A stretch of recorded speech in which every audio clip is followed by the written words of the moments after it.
आज palm Sunday है, hallelujah.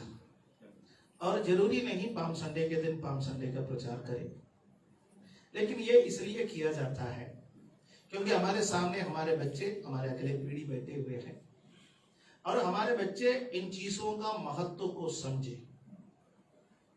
हम किसी त्योहार को मनाकर खुश होने वाले लोग नहीं हैं। कई कलीसियाओं में जो थोड़ा सा कट्टरवादिता रखते हैं, वे लोग गुड फ्राइडे या ईस्टर या क्रिसमस को उतना महत्व नहीं देता है जितना हम देते हैं। वो कहते हैं कि हर दिन परमेश्वर ने बनाया, अब एग्जैक्टली नहीं मालूम कब क्या हुआ, डेट फिक्स नहीं है। ये सब बातों का अंगीकार हम भी करते हैं क्योंकि उन दिनों में इतिहास इतने बड़े रूप से विशाल नहीं था और बातों को लिखकर रखना, उल्लेखित करना इस प्रकार आसान बात नहीं था। उसके बावजूद भी यीशु मसीह का जीवन, यीशु मसीह का जन्म, यीशु मसीह का सेवकाई, यीशु मसीह का क्रूस पर चढ़ाए जाना, उससे पहले यीशु का कष्टों को उठाना, यीशु का पुनरुत्थान, यीशु का स्वर्गारोहण, ये कोई काल्पनिक घटनाएं नहीं है बल्कि ये वास्तविक घटनाएं हैं। और हमारे बच्चे समझे ये वास्तविक है, इसलिए अगला पीढ़ी के लिए हम इन बातों को एक निश्चित दिन और एक निश्चित समय पर इसको मनाने का कोशिश करते हैं। अब देखते हैं कि पुराना नियम में परमेश्वर का एक स्वभाव है, जब जब परमेश्वर ने उन लोगों के जीवन में कोई अद्भुत कार्य किया, कोई अनोखी घटनाएं उनके जीवन में हुई जो परमेश्वर ने अपने हाथ बढ़ा करके उन इस्राएलियों के लिए किए थे, उन घटनाओं के समय परमेश्वर उनसे कहते थे इसको हर साल मनाना, चाहे वो पर्व फसह का हो, चाहे वो पर्व अखमीरी रोटी का हो, चाहे वो पर्व पेंटेकोस्त का हो, चाहे वो पर्व पहला फल का हो, एक्सेट्रा एक्सेट्रा। जो भी पर्व है परमेश्वर बोलते थे इसको तुम्हें मनाना है। क्यों? क्योंकि तुम्हारा बाल बच्चे आगे चल करके तुमसे पूछेंगे कि ये पर्व क्यों मनाता है, तब तुम्हें मौका मिलेगा मेरे बारे में बोलने के लिए। हालेलुया। हम यदि किसी भी प्रकार का त्योहार को उस दिन मनाता है या किसी भी प्रकार का घटना को उस दिन याद करते हैं, वो किसके लिए याद करते हैं? हम उन बच्चों के लिए जो हमारे आने वाला पीढ़ी है उनको सिखाने के लिए याद करते हैं, और दूसरा उन अविश्वासियों के लिए हम याद करते हैं जो लोगों को प्रभु चाहता है विश्वास में लाए, उनको हमसे पूछने का मौका मिलेगा। हालेलुया। आमीन। पत्रस अपने पत्री में इस प्रकार लिखा हुआ है, तुम्हारे विश्वास के प्रति तुमसे पूछने वालों को उत्तर देने के लिए सदैव तैयार रहो। हालेलुया। आमीन। हमारे विश्वास के प्रति लोग कब पूछेगा? जब हम हमारा विश्वास का प्रदर्शन करेंगे। आमीन। कई लोग अपना विश्वास को अपने हृदय में छिपा कर रखते हैं, कई लोग अपना प्रेम को भी हृदय में छिपा के रखते हैं, है ना। कुछ चीजें प्रकट करने के लिए परमेश्वर ने दिया। यदि मैं अपना भाई से प्रेम करता हूँ, यदि मैं अपना परिवार से प्रेम करता हूँ, यदि मैं अपना पड़ोसी से प्रेम करता हूँ, यदि हम एक दूसरे से प्रेम करते हैं, वो प्रेम क्या करने का प्रेम होना चाहिए? प्रदर्शित करने वाला प्रेम होना चाहिए। मैं फिल्मी प्रेम के बारे में बात नहीं कर रहा हूं, इसलिए मुझे सुनने वाला कोई भी विचलित ना हो जाए। Right? I am talking about your agape love, परमेश्वर का प्रेम, ईश्वरीय प्रेम, निस्वार्थ प्रेम, बिना चाहत का प्रेम, बिना वासना का प्रेम। मैं उस प्रेम के बारे में बात करता हूँ जो परमेश्वर ने प्रभु यीशु मसीह का माध्यम से हमको दिखाया है। हालेलुया। आमीन। यदि यीशु कालवरी के क्रूस पर नहीं मरा होता तो हम परमेश्वर का प्रेम को कैसे समझते? हालेलुया। रोमी के पत्री में पौलुस इस प्रकार कहते हैं, उसका 5वां अध्याय में पौलुस कहते हैं, जब भी हम पापी ही थे मसीह हमारे पापों के लिए मरा। इस प्रकार परमेश्वर ने अपना प्रेम का प्रदर्शन हमारे साथ किया है। मसीह इस संसार में आकर के हमारे पापों के लिए मरा है। जब कभी भी आप एक क्रूस को देखते हैं, हम यहाँ पर भी एक क्रूस को प्रदर्शित करके रखा है। अक्सर कुछ कलीसियाओं में नहीं होते हैं, कुछ इमारतों में नहीं होता है। कोई पूजा के लिए या इसके सामने मोमबत्ती लगाने के लिए, अगरबत्ती लगाने के लिए, हाथ जोड़ने के लिए, ना कि गेंदे का फूल चढ़ाने के लिए है। ये फिर किस बात के लिए हम यहाँ पर चढ़ा के रखे? यह एक निशानी है उस प्रेम का। हालेलुया। प्रभु यीशु मसीह का प्रेम का निशानी है। हालेलुया, आमीन। ये क्रूस जब हम देखते हैं, वो क्रूस प्रभु यीशु मसीह का प्रेम के बारे में हमें बताते हैं। हालेलुया। प्रेम क्या करने के लिए है? प्रेम प्रदर्शित करने के लिए है। विश्वास क्या करने के लिए है? विश्वास प्रदर्शित करने के लिए गए। जब आप अपना विश्वास को प्रदर्शित करोगे, दुनिया के सामने लाओगे, जब आप अपना विश्वास को प्रदर्शित करोगे, लोग आपका विश्वास के बारे में पूछेंगे। हम विशेष कुछ दिनों को मनाना, चाहे वो ईस्टर हो, चाहे वो गुड फ्राइडे हो, चाहे वो पाम संडे हो, चाहे वो क्रिसमस हो, उस दिन उसी के बारे में प्रचार करेंगे, उसी के बारे में गाएंगे, उसी का गुणगान करेंगे, उसी के बारे में प्रचार करेंगे। तो हमसे लोग पूछेगा कि ये क्यों है? ये भी विश्वास का एक प्रदर्शन है। हालेलुया, आमीन, आमीन। कई लोग उस दिन खजूर के डालियां लेते हुए जुलूस में शामिल होते गए, बाहर निकलते गए, लेकिन कुछ सामाजिक कारणों से हम उन बातों को नहीं कर सकते, ना कि आज ऐसा करने का कोई इजाजत है। किसी भी प्रकार का धार्मिक आयोजन करने का इजाजत या किसी भी प्रकार का त्योहार मनाने का इजाजत इस वक्त सरकार की तरफ से नहीं है। कारण क्या है? कारण इसलिए है कि हमारे देश में कोरोना की जो महामारी है, फिर से कई राज्यों में बढ़ते जा रहे हैं। उसका तीसरा लहर है, या तीसरा हो, चौथा हो, पांचवा हो, लहर कौन सी है? लहर तो मैं समुद्र का किनारे में खड़ा हो जाता हूँ तो इतना जानता है कि लहर तो आता है, लहर तो जाता है। इतना तो पता है लहर आएगा तो लहर वापस जाएगा। हालेलुया। कहीं कहीं कोई लहर आ जाता है कि थोड़ा ज्यादा अंदर घुसाता है, 2-4 मकानों को भी साथ लेके जाता है। सुनामी जैसा लहर आ जाता है तो कुछ और भी साथ लेकर के जाता है। प्रार्थना करें, हालेलुया, परमेश्वर ऐसे कोरोना का लहर हमें नहीं चाहिए। हालेलुया। जो आया है तेजी से वो वापस चला जाए। हालेलुया, आमीन। ये लहर कुछ बातों का लक्षण है। परमेश्वर हमसे प्रेम करते हैं। परमेश्वर चाहता है कि हम नम्र हो जाए, हम पश्चाताप करें, हमारा पुराना जीवन से छुटकारा पाए और परमेश्वर के लिए आगे बढ़े। हालेलुया। आज पाम संडे होने की वजह से ये वचन पढ़ने के लिए मैंने कहा है, और इस वचन से 1-2 बातें आपके सामने जल्दी प्रचार करते हुए, जल्दी रखते हुए आज का संदेश में से मैं बैठना चाहूंगा, फिर हम प्रार्थना के साथ हम समाप्त करेंगे। हालेलुया। जब आप अपने बाइबल में देखते हैं कि मत्ती के सुसमाचार 21वां अध्याय को अलग अलग हेडिंग दिया गया है।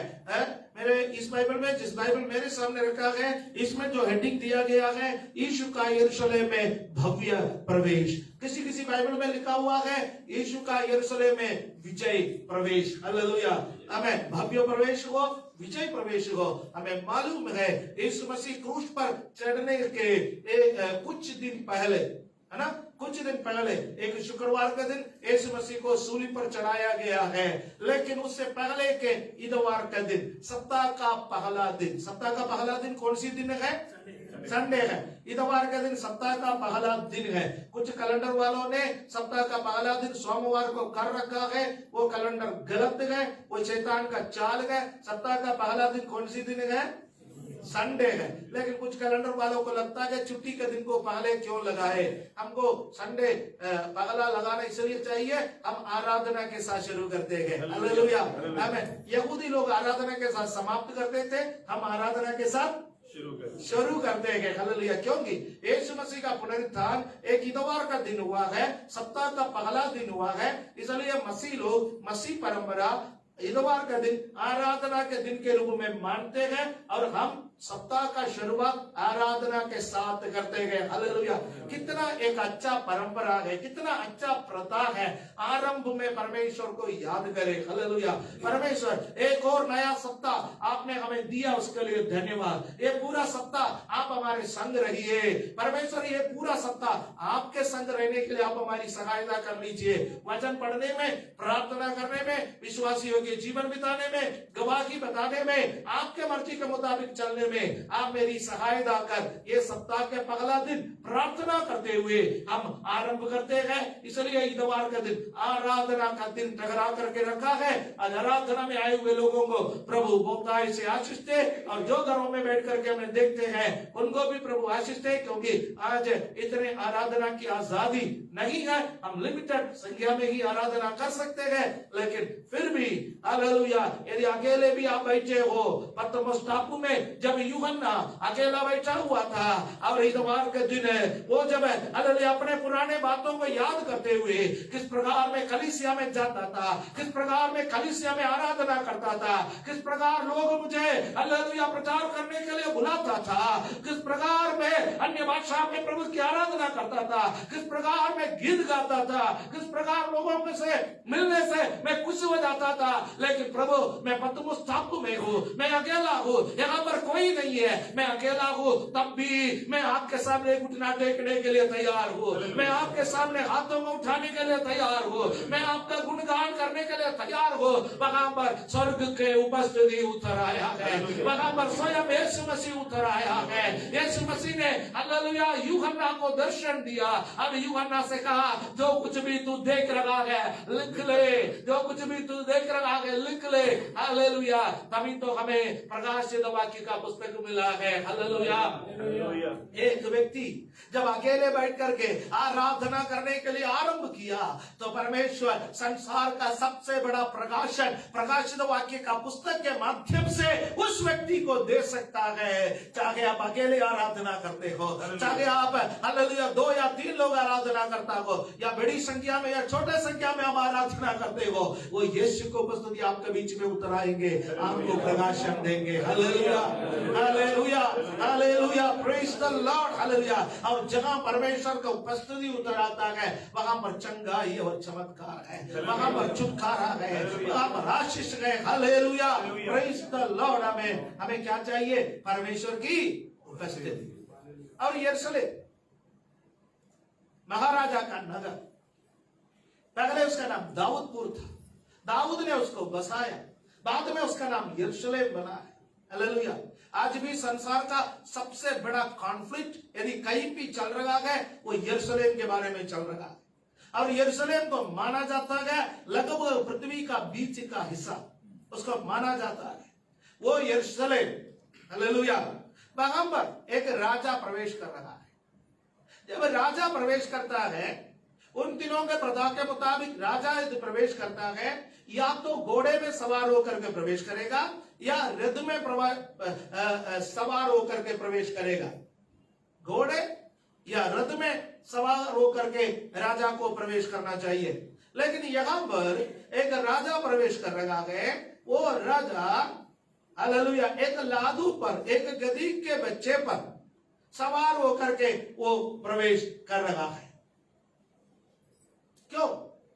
क्योंकि भविष्यवक्ताओं ने ये भविष्यवाणी की थी जब यहूदियों का राजा आएगा वो ना केवल एक राजा रहेगा बल्कि वो एक भविष्यवक्ता भी रहेगा। और पुराना नियम में भविष्यवक्ता नम्रता का प्रतीक एक जानवर है। नम्रता का प्रतीक जानवर है। कौन सी जानवर है? गधा जो है वो नम्रता का प्रतीक है। क्यों? क्योंकि किसी भी गधे को सिर उठा करके ऊपर देखते हुए आपने कभी देखा नहीं हो, वो हमेशा नीचे ही देखता है। जितना भी बोझ उस पर डाल दिया जाए वो चलता रहता है, चलते रहता है, चलते रहता है ना। इसलिए पुराने नियम के भविष्यवक्ता है उस नम्रता का प्रतीक जानवर गधी को अपने या गधे को अपने सवारी के रूप में इस्तेमाल करते थे। और यीशु जब प्रवेश करेगा और भविष्यवक्ताओं ने कहा वो एक भविष्यवक्ता के रूप में प्रवेश करेगा। यद्यपि वो राजा है फिर भी वो भविष्यवक्ता के रूप में प्रवेश करेगा। इसलिए जब यीशु मसीह का यरूशलेम का प्रवेश का समय आया है, यीशु को एग्जैक्टली मालूम था कि मैं क्या करने के लिए जा रहा हूं, तो वो एक गधी के बच्चे को लाने के लिए अपने चेलों से कहा, बंधा हुआ एक गधी का बच्चा, और उसको प्रभु यीशु मसीह के लिए खोल दिया गया। उसको लेकर के आया और उसको लेकर के आके चेलों ने अपना वस्त्र उस पर डाल दिया और यीशु उस पर बैठ करके सवार हो गया और लोगों ने अपने वस्त्र को वहां पर बिछाए गए, सड़क पर बिछाए गए और छोटे छोटे हालेलुया उन पत्तों को, उन शाखाओं को वृक्षों से काटकर खजूर की डालियां लेकर के वो उन्होंने गाया गया, होसन्ना होसन्ना होसन्ना का अर्थ है अब आकर के हमें बचा ले। यहूदी इस्राएली एक छुटकारे की कामना करते हुए बैठ रहे थे। हालेलुया। वे अपना मसीहा के इंतजार में बैठे हुए थे, मसीहा के इंतजार में। आ मसीहा। यहूदियों के एक पुकारी हुआ करते थे, मसीहा आएगा, मसीहा राज्य की पुनर्स्थापना करेगा। हालेलुया। यहूदी अपने जीवन में दुनिया का किसी भी जाति से अधिक दमन झेल करके आया है। वे लोग उपद्रव झेल करके आया है, वे लोग दबाव में रखा है। हालेलुया। अब इस्राएलियों का इतिहास को पढ़ने का समय हम देखते थे, वे लोग मिस्र में गुलाम थे। सबसे पहला जो राजघराना उनके ऊपर हुकूमत कराते थे वे मिस्री लोग थे। मिस्र के बाद हम देखते गए वे लोग अशूर के अधीन रह गए, सीरिया के अधीन रह गए। फिर हम देखते गए वे लोग बैबलोन के अधीन में रह गए। बैबलोन के बाद जब हम देखते गए वे लोग पर्शियन साम्राज्य का अधीन में रह गए। उसके बाद हम उनके बारे में देखते गए यूनानी साम्राज्य का अधीन में रह गए वे लोग। यूनान के बाद हम देखते गए यूनान साम्राज्य फिर 4 भागों में बट गया। उसके बाद उसमें से किसी न किसी राजघराने के अधीन में वे लोग रह गए। उसके बाद सबसे जो कठोर लोहे का दंड वाला बुलडोजर वाला एक साम्राज्य रहा है वो है रोमन एम्पायर, रोमियों का साम्राज्य। और यहूदी लोग उन रोमी साम्राज्य का अधीन में थे। हालेलुया। पहले कई साम्राज्यों का अधीन में रह करके आए गए, लेकिन इस वक्त यीशु मसीह के समय पर वे लोग रोमियों के गुलामी में, रोमियों की अधीनता में रहे गए और उनका अपना आजादी नहीं थे। रोम के द्वारा एक गवर्नर को भेजा जा सकता था यरूशलेम में रहने के लिए। वो गवर्नर के माध्यम से वहां पर हुकूमत चलते थे और सब बातों में यहूदियों का धार्मिक गतिविधियों को छोड़ करके बाकी सारे बातों पर निर्णय लेने का अधिकार केवल गवर्नर को ही था। यहूदियों का किसी भी व्यक्ति को नहीं हुआ करता था। हाँ, वे लोग गवर्नर को सिफारिश कर सकते थे, ऐसा करो वैसा करो, लेकिन अंतिम निर्णय किसका हुआ करता था?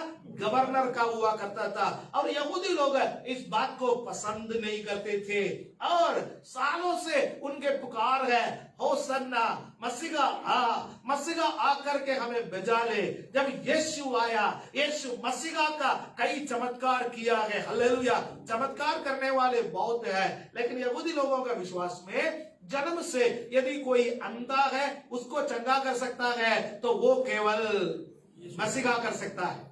वो केवल मसीहा कर सकता है कि जन्म से अंधे को चंगा करना। इसलिए यीशु कई जन्म से अंधों को चंगा कर दिया है। हालेलुया। आमीन आमीन। यदि कोई गूंगा और बहरा दुष्ट आत्मा है उसको कोई निकाल सकता है, वो केवल मसीहा है। यहूदी लोगों का एक परंपरा रहा है, यहूदी लोगों का परंपरा ये रहा कि यदि कोई दुष्ट आत्माओं को निकालना है उसके आंख में दे करके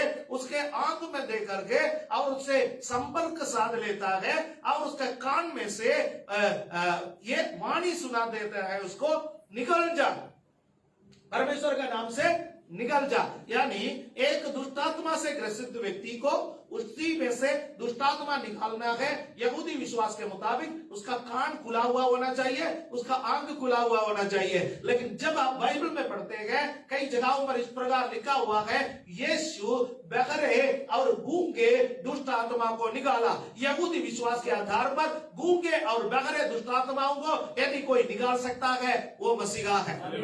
हालेलुया। जन्म से अंधे को कोई चंगा कर सकता है, वो कौन है? मसीहा है। गूंगे और बहरे दुष्ट आत्मा को यदि कोई निकाल सकता है तो वो कौन है?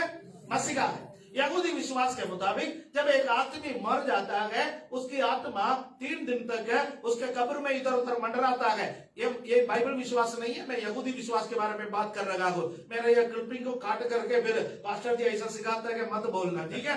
Okay, hallelujah. यहूदी विश्वास के मुताबिक क्या है, एक व्यक्ति जो मर जाता है वो आत्मा 3 दिन तक कब्र में आसपास में मंडराता है। ये 3 दिन के अंदर उसको कोई भी बुला सकता है, 3 दिन के बाद उसका कोई नहीं बुला सकता।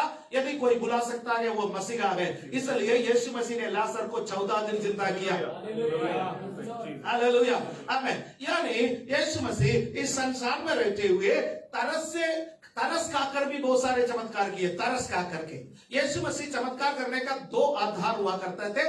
एक तरस खाना, तरस के साथ उसके साथ विश्वास भी जुड़ जाता था, तरस और विश्वास। और दूसरा, प्रभु यीशु मसीह जो जो चमत्कार किया है वो चमत्कार है कि हालेलुया अपना मसीहा होने का प्रमाण है, मसीहा होने का प्रमाण है। इसलिए किसी किसी को यीशु चंगा करता है, कहता है तू जाकर के अपने आप को महायाजक को दिखा। कोढ़ियों को जब चंगा करता था यीशु ने ये कहा कि अपने आप को महायाजक को दिखा, क्योंकि उन दिनों में कोड से यदि किसी व्यक्ति को छुटकारे का सर्टिफिकेट दे सकता है तो वो कौन दे सकता है? वो हालेलुया आमीन वो महायाजक दे सकता है। और कोड से किसी को चंगा यदि कोई कर सकता है वो मसीहा कर सकता है। हालेलुया आमीन। इसलिए यूहन्ना 9 अध्याय में एक जन्म से अंधे को यीशु चंगा करता है, उसको यहूदी घेर लेता है, उसे पूछता है कि किसने तुम्हें चंगा किया, किसने तुम्हें चंगा किया? क्यों? क्योंकि वो जानना चाहते थे कि वो मसीहा है या नहीं। हालेलुया आमीन। और फिर लाजर के घर में, लाजर के जी उठने के बाद यहूदियों ने वहां पर डेरा डाल दिया। और आप बाइबल में इस पद को पढ़ेंगे कि वहां पर बहुत सारे यहूदियों ने उस पर विश्वास किया। दैट मीन्स यीशु अपना मसीहा होने का प्रमाण यहूदियों को दिया, इसलिए बहुत सारे यहूदियों ने यीशु मसीह पर विश्वास किया। हालेलुया। ऐसा बाइबल से बहुत सारे उदाहरण हैं जो यीशु अपने आप को मसीहा होने का प्रमाण दिया है। इसलिए यीशु मसीह का जीवन को देखते हुए एक बहुत बड़ी भीड़ जो हजारों की संख्या में थे कि वो विश्वास करते थे यीशु यहूदियों का रक्षक है, यीशु यहूदियों का राजा है, यीशु यहूदियों के लिए राज्य की पुनर्स्थापना करेगा। परंतु भ्रष्टाचार से लिप्त, अविश्वास से लिप्त, अंधकार में लिप्त उस यहूदी धार्मिक अगुओं के साथ यीशु कोई मेल मिलाप के लिए तैयार नहीं था। उनके विरोध में यीशु बातें करते थे।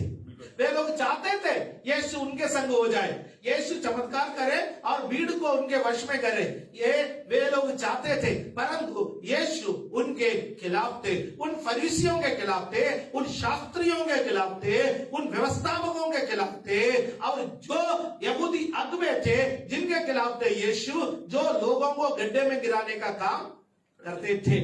हालेलुया। लेकिन वे लोग यीशु को मार डालना चाहते थे, परंतु भीड़ के कारण, लोगों के कारण, इस कारण डरते थे कि यीशु को मार दे, कि यहाँ पर कोई बगावत खड़ा ना हो जाए, हमें उखाड़ करके लोग ना फेंक दे। इसलिए यीशु पर हाथ डालने के लिए वे लोग हालेलुया इच्छुक नहीं थे। एक दिन आया यीशु को मालूम पड़ा कि मेरा अंतिम वक्त आ गया है, मेरा अंतिम सेवकाई का समय, सारे मानव जाति के लिए अपने प्राण को देने का, कालवरी के क्रूस पर चढ़ने का वो समय आया है। ये यीशु मसीह को मालूम था। इसलिए यीशु यरूशलेम में एक गधी के बच्चे पर सवार होकर के वहां पर प्रवेश कर रहा है। यदि यीशु घोड़े पर सवार होता या यीशु रथ पर सवार होता, यीशु को ग्रहण करने के लिए वहां पर धार्मिक अगुवे इकट्ठे हो जाते, वे कहते थे ये हमारा राजा है। हालेलुया आमीन। लेकिन यीशु ऐसा प्रवेश नहीं किया। यीशु साधारण लोगों के एक भविष्यवक्ता के रूप में, साधारण लोगों के उद्धारकर्ता के रूप में, गधी के बच्चे पर नम्रता का प्रतीक मानने वाला उस जानवर पर सवार होकर के यीशु यरूशलेम पर प्रवेश करता है। यीशु जब यरूशलेम पर प्रवेश करता है, वहां पर यीशु का स्वागत करने के लिए कोई नहीं थे, कोई नहीं थे। उसका अर्थ मेरा यह नहीं है कि कोई भीड़ नहीं थे, भीड़ तो जरूर थे, लेकिन कोई मुख्य कार्यकर्ता या कोई सामाजिक कार्यकर्ता या वहां कोई धार्मिक अगुवे या कोई राजनीतिक अगुवे वहां पर नहीं थे। वहां पर कौन थे? बच्चे थे। वहां पर कौन थे? महिलाएं थे। वहां पर कौन थे? चेले थे। वहां पर कौन थे? साधारण लोग थे। और उन लोगों ने खजूर की डालियां लेकर के यीशु मसीह का स्वागत यरूशलेम में किया। और बाइबल के हेडिंग दिया गया है उसका भव्य प्रवेश है, उसका विजय प्रवेश है। हालेलुया आमीन आमीन। और एक राजा जो प्रवेश करता है और वो उससे उम्मीद किया जाता है कि वो यहां पर आकर के कुछ कार्य करे। वे लोगों ने भी उम्मीद किया, होसन्ना गाने वाले लोगों ने बहुत उम्मीद किया। अब यीशु आएगा, रोमी गवर्नर के पास जाएगा और बोलेगा कि आराम से जाओगे या उखाड़ के फेंक दे, राइट। लेकिन यीशु ऐसा नहीं किया। यीशु यरूशलेम में प्रवेश करने के बाद मंदिर के तरफ गया। हम बाइबल में पढ़ते हैं यीशु मसीह ने 2 बार मंदिर को शुद्ध किया अपना सेवकाई के आरंभ में। यूहन्ना के सुसमाचार 12वें अध्याय में, पढ़ना नहीं है, आज समय नहीं है इसलिए मैं फास्ट ट्रैक में जा रहा हूं, ठीक है। यूहन्ना के सुसमाचार 12वें अध्याय में जो यीशु मसीह मंदिर को शुद्ध करता है उसको पढ़ने का समय बाइबल विद्वानों का मत है वो सेवकाई का आरंभ में प्रभु यीशु मसीह ने मंदिर को शुद्ध किया है। लेकिन अब मत्ती के सुसमाचार में या लूका के सुसमाचार में जिस मंदिर को शुद्ध करने के विषय में जो बातें करता है वो यीशु मसीह के सेवकाई के अंत के समय पर यीशु मंदिर को शुद्ध किया। सवाल उठता है, एक बार शुद्ध किया गया मंदिर क्या दोबारा शुद्ध हो सकता है? जवाब है हाँ। यदि देखभाल नहीं करोगे तो मंदिर अशुद्ध हो सकता है। आप और मैं परमेश्वर का मंदिर है। जब हम उद्धार पाए हैं, जब हम उद्धार पाए, हमारे अंदर कई प्रकार के अवैध निर्माण थे, कई प्रकार के वो काम थे जो परमेश्वर को पसंद नहीं था। जब हम उद्धार पाए, परमेश्वर हमारे हृदय में आए, परमेश्वर हमारे मन में, हमारे जीवन में, हमारे परिवार में आए। उन तमाम कामों को, जिन कामों को कह सकते थे गंदे काम है, वो तमाम गंदे कामों को, उन तमाम हालेलुया बातों को प्रभु यीशु मसीह ने उखाड़ करके हमें आजादी दिया, हमें छुटकारा दिया। और प्रभु चाहता था कि हम उस छुटकारे में, उस आजादी में चले। हालेलुया। गलातियों का पत्री 5वां अध्याय उसमें पहला पद में इस प्रकार हम पढ़ते हैं, मसीह ने स्वतंत्रता के लिए तुम्हें स्वतंत्र किया है, दोबारा दासत्व के जुए में जूतने के लिए मत जाओ। इसका अर्थ क्या है? एक बार परमेश्वर ने स्वतंत्र किया तो इसका मतलब दूसरी बार भी दासत्व के जुए में अपनी मर्जी से हम चाहे तो जा सकते हैं। संसार में हम अपनी मर्जी से जा सकते हैं। परमेश्वर नहीं चाहता है कि हम जाए, लेकिन हम कई बार हम क्या सोचते हैं, मेरी मर्जी, मेरी जिंदगी, मैं जैसे चाहता हूं वैसा जाएंगे। शैतान उद्धार पाने के बाद भी हमारे यहम को, हमारे स्वयं को, हमारे जिसको कहते हैं ना, हमारा ईगो को शैतान क्या कर सकता है? शैतान उसको फिर दोबारा जिंदा कर सकता है, दोबारा उठा सकता है। इसलिए प्रभु यीशु मसीह के पास आए हुए लोगों, एक बात ध्यान रखिए, एक बार यीशु ने आपको छुटकारा दिया, उस छुटकारा में बने रहने के लिए बाइबल पढ़ना आवश्यक है। कई लोग छुटकारा पाया लेकिन दोबारा शैतान क्यों आया? क्योंकि आपका जीवन में आपने बाइबल पढ़ना छोड़ दी, आपका जीवन में आपने प्रार्थना करना छोड़ दी, आपका जीवन में आपने संगति करना छोड़ दी। आप केवल छुटकारे के माध्यम से या खाली छुटकारा पाने के लिए यीशु के पास आए हैं। यीशु आपको मात्र छुटकारे के लिए नहीं बुलाते, यीशु आपको बुलाता है अनंत जीवन में प्रवेश करने के लिए। यीशु आपको बुलाता है उनके संग चलने के लिए। हालेलुया, आमीन, हालेलुया। मैं आपको बताना चाहता हूं कि पतरस को, यूहन्ना को प्रभु यीशु मसीह ने बुलाया, याकूब को प्रभु यीशु मसीह ने बुलाया, एक चमत्कार के माध्यम से बुलाया। वे लोग नाव पर जाल को धो रहे थे, उनको कुछ नहीं मिला। यीशु मसीह ने कहा जाल डाल दो, उन्होंने जाल डाल दी, बहुत बड़े मछलियों का समूह उनको मिल गया है। क्या उस मछलियों का समूह मिलने के लिए प्रभु यीशु मसीह ने उनको बुलाया? जितना आशीष मिल गया ले लो, मार्केट में बेच दो भैया, उसके बाद आप अपना जीवन बिताओ, मैं अपना मार्ग में जा रहा हूं। नो, आपको छुटकारा दिया, उनको आशीष देने के बाद परमेश्वर ने बोला कम एंड फॉलो मी, मेरे पीछे आओ, मेरे पीछे आओ। अभी तक तुम मछलियों को पकड़ने के मछुआरे थे, लेकिन मैं तुम्हें क्या बनाऊंगा? मनुष्यों का मछुआ बना दूंगा। हालेलुया, आमीन। यीशु ने आपको बुलाया है उनका पीछे चलने के लिए। उनका पीछे चलना है तो बाइबल पढ़ना है, उनका पीछे चलना है प्रार्थना करना है, उनका पीछे चलना है संगति करना है, उनका पीछे चलना है आराधना करना है। मैं आपसे पूछना चाहता हूं, क्या ये सब आपका जीवन में है? यदि आप डेली बाइबल नहीं पढ़ते हैं, भाइयों बहनों पढ़िए, थोड़ा समय निकालिए, थोड़ा समय निकालिए।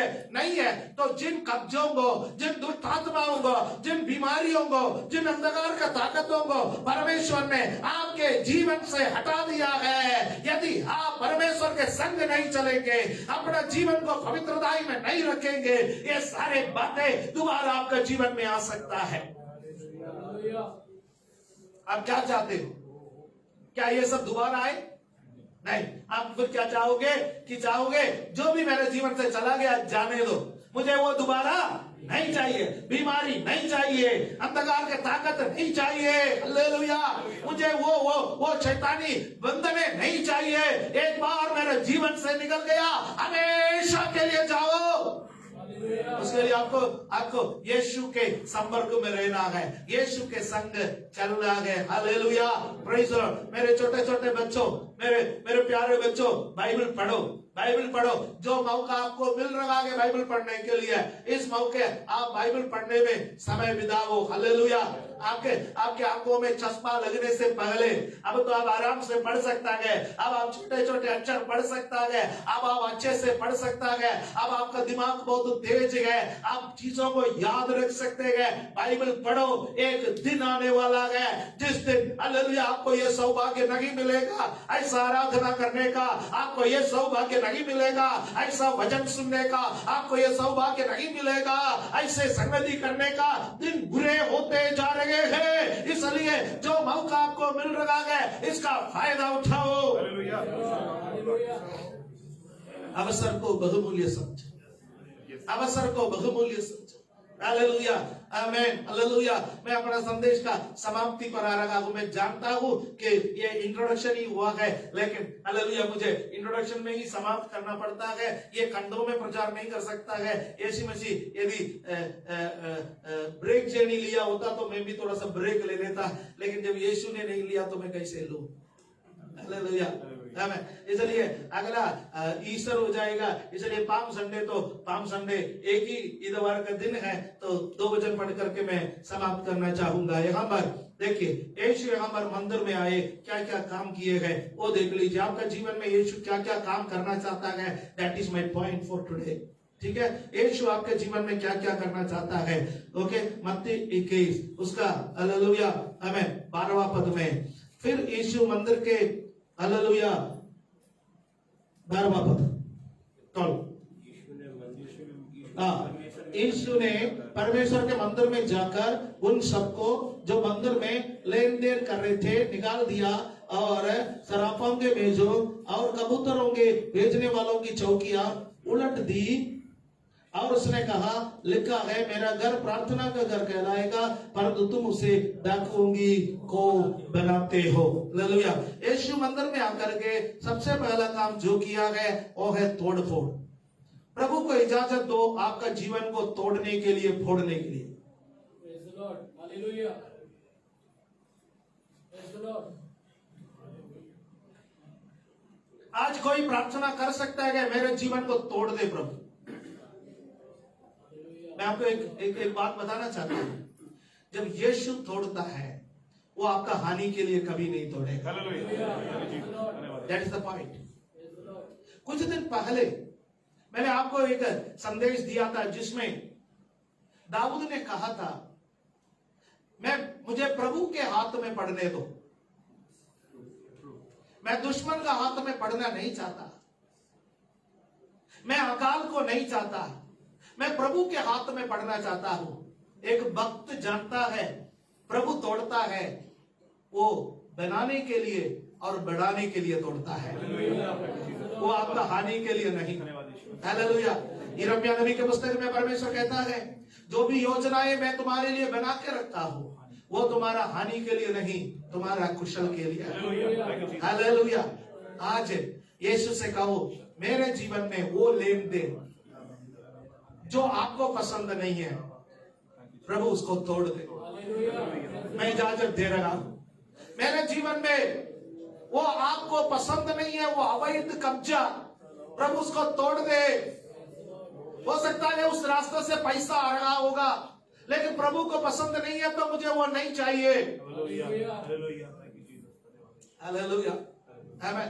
कुछ दिन पहले मैंने एलिशा से बोला, सॉरी एलिशा से नहीं बोला, एलिशा के बारे में आपसे बोला। एलिशा से बोलने के लिए मुझे कहीं और जाना पड़ेगा, शायद जहां मेरे साथ आना इसको शायद पसंद नहीं करेंगे। एलिशा के बारे में आपसे बोला, अवैध तरीका से, जरूरत था उसके पास, बाइबल स्कूल बनाना था उनको, विधवाओं की सहायता करना था, अनाथालय खोलना था, बहुत सारे चीजें उनके एजेंडे में था। लेकिन अवैध तरीके से जब पैसा आया, नामान कोड़ी जब एलिशा से मिलने के लिए लेके आया, हालेलुया, आमेन, 340 किलो चांदी, 70 किलो सोना, 10 जोड़े कपड़े। चांदी कितना? 340 किलो। कितना होता है? जिनके पास है उनको मालूम है। 70 किलो सोना, 10 जोड़े विशेष कपड़े। कहा एक फूटी कोड़ी नहीं चाहिए, ले जाओ। परमेश्वर के लोग ऐसा होते हैं, वो पहले सोर्स के बारे में सोचते हैं, कहीं से भी आए वो नहीं सोचता है सोर्स, स्रोत क्या है, स्रोत क्या है। जहरीला स्रोत है तो मुझे नहीं चाहिए, पाप का स्रोत है तो मुझे नहीं चाहिए, मेरा स्रोत पवित्र होना चाहिए, मेरा स्रोत परमेश्वर होना चाहिए। मुझे वो चीजें चाहिए जो परमेश्वर से है, संसार से मुझे नहीं चाहिए, शैतान से मुझे नहीं चाहिए, अंधकार का ताकतों से मुझे नहीं चाहिए। आज प्रभु को क्या आप इजाजत दे सकते हो आपका जीवन को तोड़ने के लिए? Hallelujah, praise the Lord. Palm Sunday हमको बहुत अच्छा लगता है, ऐसा यीशु आया है जो तोड़ फोड़ करता है, लेकिन जब वो तोड़ फोड़ मेरा जीवन में होगा, क्या मैं बर्दाश्त कर पाऊंगा? वो तोड़ फोड़ मेरा परिवार में होगा, मैं बर्दाश्त कर पाऊंगा? मेरे जीवन को यदि प्रभु शुद्ध करना चाहेंगे, मैं बर्दाश्त कर पाऊंगा? यस, प्रभु से कहिए, प्रभु प्रभु प्रभु उन अवैध कब्जों को आज मेरे जीवन से हटा दे। नंबर 2, यीशु इसलिए आता है कि हालेलुया, प्रत्येक घर को प्रार्थना का घर बनाने के लिए, प्रत्येक भवन को प्रार्थना का भवन बनाने के लिए यीशु आता है। नंबर 1, मैंने आपसे बोला, जो कुछ भी परमेश्वर की ओर से नहीं है, निर्माण किया हुआ है, उसको तोड़ने, उसको फोड़ने, उसको हटाने यीशु आ रहा है। नंबर 2, मैंने आपसे क्या कहा? यीशु प्रत्येक घर को प्रार्थना का घर बनाने के लिए आ रहा है। क्या मेरा घर प्रार्थना का घर है? क्या मेरा घर प्रार्थना का घर है? कई घर मातम का घर है। जब भी उस घर के अंदर घुसो, उस घर के लोग दुख की बातों के अलावा कुछ शेयर नहीं करते हैं। कुछ घर बीमारी का घर है। जब भी उस घर में घुसो, आपको दुनिया भर का बीमारी वही मिलेगा, दुनिया भर का दवाई भी मिलेगा। कुछ घर झगड़े का घर है, 2 लोग आपस में एक साथ नहीं बैठ सकते, खटपट की आवाज से आते रहता है। आपका घर इनमें से कौन सी है? प्रभु चाहता है कि आपका घर प्रार्थना का घर बने, प्रार्थना का घर बने। मैं वो प्रभु से आज कहिए, मेरा घर को प्रार्थना का घर बनाइए, मेरा घर को आराधना का घर बनाइए, मेरे घर को उपवास का घर बनाइए, मेरे घर को प्रभु आप अपना घर बनाइए। Hallelujah, praise the Lord, hallelujah, amen amen amen. कुछ घर हालेलुया अलग अलग प्रकार का है। मेरे पास समय होता तो मैं ये सारे चीजों के लिए समय चाहिए, लेकिन ठीक है, कई बार फास्ट ट्रैक भी अच्छा लगता है। ओके, पहली बात तो मैंने आपसे कहा यीशु आता है अवैध निर्माण को हटाने के लिए। दूसरा मैंने कहा यीशु आता है क्या करने के लिए?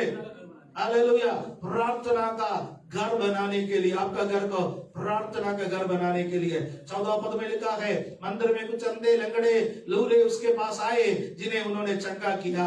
तीसरी बात है यीशु आता है आपको चंगा करने के लिए, यीशु आता है आपको चंगा करने के लिए, मानसिक रूप से आपको चंगा करने के लिए, शारीरिक रूप से आपको चंगा करने के लिए, आत्मिक रूप से आपको चंगा करने के लिए यीशु आता है। Hallelujah, praise the Lord, hallelujah, amen amen. जब यीशु इन कामों को करते गए, जब प्रमुख याजकों और यहूदी धर्म धर्म शास्त्रियों ने उन अद्भुत कामों को देखा जो उसने किए थे, और मंदिर में बच्चे को ऊंचे स्वर में कहते सुना, होसन्ना दाऊद का वो पुत्र धन्य है। वे बहुत क्रोधित हो गए। जब यीशु आपके जीवन में कार्य करेंगे, सब आपसे खुश नहीं रहेंगे।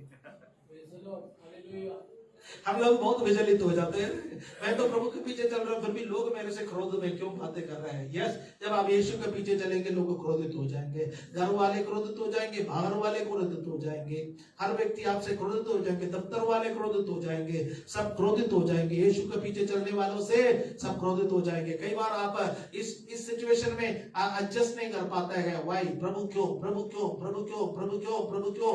हालेलुया। आपको केवल एक ही बात करना, दुनिया क्रोध हो जाए या ना हो जाए, यहाँ पर हालेलुया, प्रेज द लॉर्ड। लोग ने क्या किया है, दाऊद पुत्र धन्य है, ऊंचे स्वर में कहा, ऊंचे स्वर में आराधना किया, ऊंचे स्वर में प्रभु की महिमा किया। जब दुनिया क्रोधित हो जाता है, आप आराधना करो। जवाब देना किसका काम है? यीशु का काम है। यीशु जवाब देंगे, यीशु जवाब देंगे। हालेलुया। आपको और मुझे किसी को जवाब देने की जरूरत है नहीं है, यीशु जवाब देंगे। ये पाप संडे आपके और मेरे जीवन में परमेश्वर बहुत आहिस्ते कार्य करे। आंखों को बंद कर लीजिए। हालेलुया। रीमाना धीगाला भौडा धीमाना धीराडा शब्दरा धीराडा रा बाबा। यीशु आता है, मेरे जीवन को तोड़ो, मेरे जीवन को फोड़ो, मेरे जीवन को नया बनाओ। हालेलुया प्रभु, हालेलुया। जब आपने उन 5 रोटियों को तोड़ा, आपने उन 2 मछलियों को तोड़ा, प्रभु वो हजारों के लिए आशीष का कारण बना है। जब आप मुझे तोड़ेंगे फिर निर्माण करेंगे, जब आप मुझे तोड़ेंगे फिर मुझे बढ़ाएंगे। प्रभु हालेलुया, मैं हजारों के लिए आशीष का कारण बनूंगा, मैं दुनिया के लिए आशीष का कारण बनूंगा, मैं समाज के लिए आशीष का कारण बनूंगा। आप मुझे प्रभु जी हालेलुया रीमाना धीका बाबा धीका ले धीरा रबा। प्रभु मुझे मेरा निर्माण कर, मेरा निर्माण कर, मेरा निर्माण कर, मेरा निर्माण कर। हालेलुया। मेरे जीवन से अवैध कब्जों को हटा दे, मेरे जीवन से वो बातें जो आपको पसंद नहीं है उसको हटा दे पिता परमेश्वर। हालेलुया। और मेरे घर को प्रार्थना का घर बना दे, मेरे जीवन को प्रार्थना का घर बना दे। मैं चलता फिरता एक प्रार्थना का घर बन जाऊं परमेश्वर। Hallelujah, hallelujah. प्रभु जब आप आते हैं, चंगा करने वाला है, चंगा करने के लिए आपका सामर्थ्य आपके साथ है। मेरे बीमारियों को चंगा कर दो, मेरे परिवार के बीमारियों से चंगा कर दो, मेरे बच्चों का बीमारियों से चंगा कर दो। हालेलुया। हरि मामा बाबा बाबा, हरि बाबा बाबा बाबा, हरि मामा बाबा शिखम नदी लगा लगा लगा लगा लगा। जब लोग क्रोधित हो जाए, होने दो प्रभु। मुझे जवाब देने का जरूरत नहीं है, मुझे केवल एक ही काम करना है कि मुझे आपकी आराधना करना है। आपकी आराधना करने का सामर्थ्य मुझे दे, आपकी आराधना करने का सामर्थ्य मुझे दे। कलीसिया ऊंची आवाज में प्रभु की स्तुति करो। हालेलुया। हरि बाबा बाबा। प्रभु का आत्मा आज आपके जीवन में कार्य करे। यीशु जब मंदिर में आया, यीशु ने जो कार्य किया है, हम उसके बारे में सुना है। आज यीशु के लिए अपना जीवन को समर्पण करो। हालेलुया। मेरे विरोधियों को यीशु जवाब देंगे, मुझसे क्रोधित होने वालों को यीशु जवाब देंगे, मेरे नुकसान सोचने वालों को यीशु जवाब देंगे। Hallelujah, hallelujah, hallelujah. मुझे कुछ करने का जरूरत नहीं है, मुझे केवल एक ही काम करना है, उसकी स्तुति करना है, उसकी आराधना करना है। Hallelujah, hallelujah. स्वर्गीय पिता, आज आपके उपस्थिति में हम अपने आप को समर्पण करते हैं। यहाँ पर उपस्थित प्रत्येक जन है प्रभु, हालेलुया। फेसबुक के माध्यम से हमें देखने वाले, आगे यूट्यूब के माध्यम से हमें देखने वाले प्रत्येक जन को आपके बलवंत हाथ में समर्पण करते हैं। आज का ये पाप संडे का वचन है, हर एक जन के लिए आशीष का कारण बन जाए पिता परमेश्वर। जैसा आप चाहते हैं वैसा एक जीवन का मालिक बनने के लिए आप हमारी सहायता करने के लिए प्रार्थना करते हैं। प्रभु मेरा निर्माण का, मेरे परिवार का निर्माण का, हमारी कलीसिया का निर्माण का, हमारा कलीसिया का प्रत्येक जन और प्रत्येक परिवार का निर्माण का, हमारा देश का निर्माण कर पिता परमेश्वर। आप इस देश में आए, आप दिल्ली शहर में आए, जिस प्रकार आप यरूशलेम में आया, आप इस दिल्ली शहर के प्रत्येक गली में आए, प्रत्येक घर में आए, आप मेरे देश का प्रत्येक घर में आए। जिन जिन राज्यों में चुनाव होने वाला है या हो रहे हैं, आप उन राज्यों में आए पिता। आपकी महिमा ये पूरे भारतवर्ष में हो जाए। हालेलुया। धन्यवाद देता है, धन्यवाद देता है। ये प्रार्थना हमारा मुक्तिदाता प्रभु यीशु मसीह का बहुत नाम से मांगने का समय सुनो और कबूल करो हमारे स्वर्गीय पिता। आमीन। हालेलुया।